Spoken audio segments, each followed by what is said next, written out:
हिसार में मेयर के चुनाव है। हर किसी के जुबान पर यही है कि अगला मेयर हमारी तरफ से होगा। अगला मेयर कांग्रेस, बीजेपी, निर्दलीय या आजाद समाज पार्टी ने भी अपनी ताल ठोक दी है, या फिर बहुजन समाज अपनी राजनीति काबिल करने में हिसार के अंदर कितना कारगर साबित होगा, ये तो वक्त ही बताएगा। फिलहाल हम मौजूद हैं हिसार के कोर्ट के अंदर, जहां पर आज आखिरी दिन था और जितने भी मेयर, जितने भी प्रत्याशी यहाँ पर मौजूद थे, सभी ने अपने अपने नामांकन किए। कुछ मायूस होकर घर लौटे तो कुछ के गले में आप मालाएं देख पा रहे हैं। यहाँ पर हमारे साथ फिलहाल मौजूद हैं आजाद समाज पार्टी से ताल ठोकने वाले एडवोकेट साहब हमारे साथ में मौजूद हैं।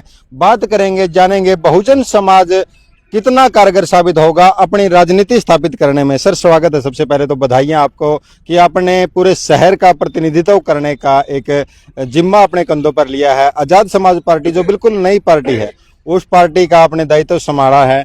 क्या कहना चाहेंगे अपने दर्शकों से? मीडिया साथियों का बहुत बहुत धन्यवाद, जो हमें कवर करने के लिए यहाँ पधारे हैं। आप लोगों का बहुत बहुत धन्यवाद। जय भीम, जय संविधान।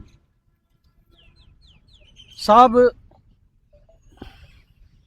बाबा साहब डॉक्टर भीमराव अंबेडकर जी के विचारों से प्रेरित होकर भाई चंद्रशेखर आज़ाद कांशीराम जी के सानिध्य में भीम आर्मी के बैनर तले, मैं एक भीम आर्मी का सच्चा सेवक होने के नाते आज भीम आर्मी के बैनर तले मैंने ये अपना नामांकन किया है। और हम कमेरे वर्ग की लड़ाई लड़ेंगे और जो हिसार शहर की जो मूलभूत समस्याएं हैं उनको दूर करने के लिए सभी समाज के, हम हिसार शहर के जो हमारा नगर निगम का एरिया है उसके सभी मतदाताओं से अपील करते हैं कि हिसार शहर की मूलभूत सभी समस्याओं को दूर करने के लिए हमारा सहयोग करें, हमारा साथ दें। आपने भीम आर्मी की बात की, बाबा साहब अम्बेडकर की बात की, पूरे देश उनके सामने नतमस्तक है, लेकिन बाकी जितने नाम लिए उनको कहीं ना कहीं बहुजन राजनीति में ही बांट दिया जाता है, एक दलित समाज तक ही उनको सीमित कर दिया जाता है। ऐसे में जहां पर बहुलक एरिया है, जनरल कास्ट के लोग हिसार के अंदर ज्यादा है, क्या दलित समाज के लोग अपनी राजनीति की जो सीढ़ी है उसको सफलतापूर्वक चढ़ पाएंगे? जरूर दलित समाज अपनी राजनीतिक जो सीढ़ी है उस पर जरूर चढ़ेंगे जी। और हमारा ये मानना है और हमारा ये विश्वास है कि जो हमारा जो सामान्य वर्ग है इस बार हमारा साथ देगा जी। सामान्य वर्ग साथ देगा, इतनी उम्मीद कैसे जता रहे हैं सामान्य वर्ग से? हमने 1947 से सामान्य वर्ग का साथ दिया है जी। तो सामान्य वर्ग से हम अपील करते हैं कि इस बार हमारा साथ दें और हम सबको साथ लेके चलेंगे जी। क्या मतलब आपने सोचा, जो एडवोकेट हैं आप और इसके बावजूद आपने राजनीति में अपना कदम रखा है, मेयर का चुनाव लड़ने की आपने सोची है, पहले आपने एमसी का चुनाव लड़ा, क्या सोचकर राजनीति में आए हैं? राजनीति तो हमारे देखो जी, हम है ना 1987 में मेरे पिताजी ने एमसी का चुनाव लड़ा था जी हिसार में। जब से मैं 8वीं क्लास में था तब से मेरे दिमाग में राजनीति है जी। मतलब पारिवारिक माहौल राजनीतिक रहा है? पारिवारिक माहौल राजनीतिक रहा है हमारा। और हम समाज के जो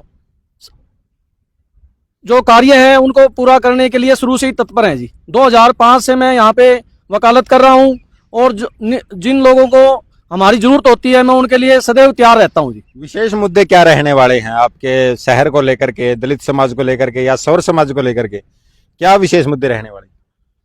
पहले तो मैं सवर्ण समाज के जो मुद्दे हैं वो बता देता हूँ कि यहाँ पानी की समस्या है जी पूरे शहर हिसार में। वो तो सभी का मुद्दा है। हाँ, वो सभी का मुद्दा है। और दूसरा है जो ये 15 सेक्टर में जो सारी सड़कें टूटी हुई है वो अभी सरकार बनने के बाद लिपा पोती की गई है, उसको हम सही करवाएंगे। जितने भी हमारे शहर के सेक्टर हैं उनको हम अच्छा करेंगे, उनको हरा भरा करेंगे। और जो हमारे वार्ड हैं हिसार में, जितने भी 20 वार्ड हैं, सबको अच्छी तरह से हम, जो पानी की सीवरेज की समस्या है, जाम की समस्या है, आवारा पशुओं की समस्या है, उससे पूरे हिसार शहर को निजात दिलाएंगे जी। आजाद समाज पार्टी ही क्यों हरियाणा के अंदर सर्वस्व में है? बीजेपी का अगर देखा जाए बहुमत रहा है पहले चुनाव में, कांग्रेस पार्टी दूसरे नंबर पर रही है, इनेलो का यहाँ पर कई साल रहा है, तो ऐसे में आपने आजाद समाज पार्टी ही क्यों चुनी? आजाद समाज पार्टी के हम भाई चंद्रशेखर आजाद जी के विचार से हम बहुत प्रभावित हुए हैं जी और उनके साथ जुड़े हुए हैं। लगातार हमें 10 साल हो गए जी जो हम इस आजाद समाज पार्टी के जो संस्थापक हैं उनके विचारों से हम सहमत हैं जी। और उनके विचारों के साथ लेकर ही आगे चलेंगे जी। अमित जाटव भाई, आप हिसार में काफी लंबे समय से प्रयास कर रहे हैं, चाहे वो दलित राजनीति की बात हो, चाहे छात्र नेताओं की बात हो, क्या कहना चाहेंगे इस चुनाव में जो आपने सामाजिक कार्य किए हैं, कितना सपोर्ट रहने वाला है समाज का? जी देखिए, बीमार में करीब 7-8 सालों से हिसार के अंदर लगातार काम कर रही है। और ये नहीं है कि भी कोई एक, आपने अभी जो भाई साहब को कहा कि दलितों के महापुरुष, भाई ऐसा नहीं है कि हमने कोई किसी के कास्ट या किसी का धर्म देख के किसी की मदद की हो या किसी के लिए हम लड़े हों। कोई भी हो, कोई बहन हो, चाहे भाई हो, कोई किसी कास्ट बिरादरी से लेकिन हो। भीम आर्मी को स्पेशल दलितों की ही कहा जाता है। इसके अंदर जितने भी पदाधिकारी हो, चाहे नीचे से लेकर ऊपर तक अगर हम देखें तो उनको एक सर्टिफाइड कर दिया जाता है कि ये दलितों के ही है।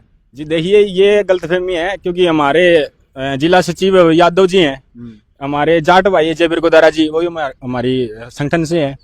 अब मैं जाट हूँ, तो सर ऐसा नहीं है, ये लोगों की थोड़ी मानसिकता होगी ऐसी। वैसे भी जैसे बाबा साहब के थ्रू, बाबा साहब के लिए मानसिकता लोगों की है कि ये दलितों के महापुरुष है, ऐसा कुछ नहीं है। बाबा साहब भी सभी के हैं, सभी के लिए कार्य किया है।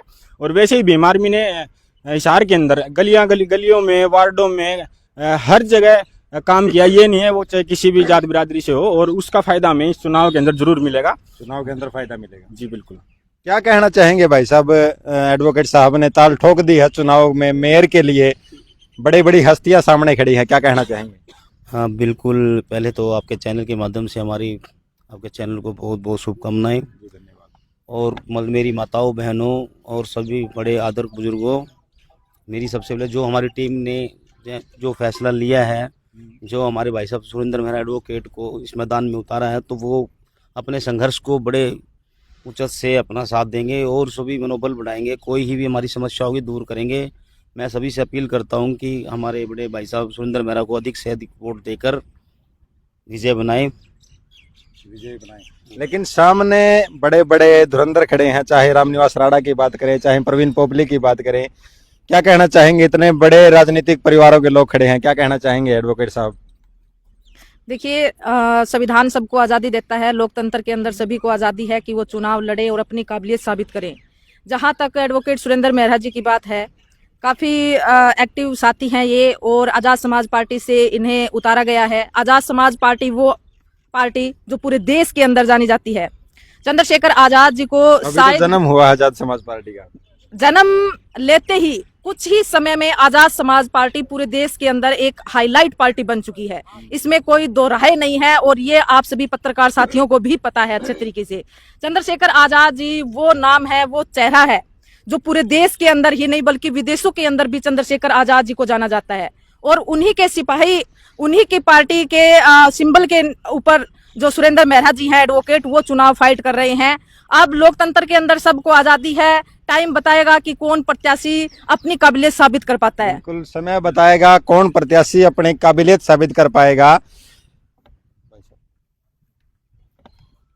आप एसोसिएशन में रहे हैं, यहाँ पर वकालत करते हैं, बाहर हिसार के हालात देखते हैं, क्या कहना चाहेंगे? हिसार के हालात मौजूदा समय में कैसे हैं, और अगर भाई साहब जीतते हैं तो कैसे होंगे? हाल में हिसार के हालात बहुत ही खस्ता हैं। अच्छा, प्रदेश में बेशक बीजेपी की सरकार हो, केंद्र में बीजेपी की सरकार है, लेकिन सरकार होने के बावजूद भी जो गरीबों की आवाज़ है वो यहाँ के नेता नहीं उठा पा रहे हैं। लोग तो कह रहे हैं कि ट्रिपल इंजन सरकार बनाएंगे। देखो, कहने को तो कुछ भी कह सकते हैं, ठीक है। हमारा मुद्दा यही रहेगा, अभी हम गरीबों की आवाज़ उठाएं। गरीबों की आवाज़। और हमारे सीनियर हैं एडवोकेट सुरेंद्र मेहरा जी, इनको मेयर का प्रत्याशी आज आज़ाद समाज पार्टी से नामांकन भरा है, और ये बहुत ही विजय होकर यहाँ से निकलेंगे। उम्मीद है, बिल्कुल उम्मीद है जी, बिल्कुल उम्मीद है विजय होकर यहाँ से निकलेंगे। देखना तो वही है, जो रिजल्ट आएगा वो तो सबके सामने होगा, लेकिन इनके बीच में कितना कारगर साबित होगी, बहुजन समाज की राजनीति कितनी कारगर साबित होगी। बाबा साहब का नाम लेकर के चले हैं, एडवोकेट साहब हैं, पढ़े लिखे हैं, बाकी जनता जागरूक है, जनता जनार्दन है, जो फैसला करेगी वो सर्वमान्य होगा। भाई साहब को भी और बाकी तमाम प्रत्याशियों को भी सभी से यही अनुरोध है कि सही को चुने। आने वाले चुनाव में अपना एक कीमती वोट जरूर डालें, क्या जहां आपका मन करे वहां डालें, लेकिन वोट जरूर डालें। इन्हीं बातों के साथ में आपसे रजा चाहेंगे। मिलते हैं फिर किसी कार्यक्रम में, तब तक के लिए जय हिंद, जय भारत, वंदे मातरम।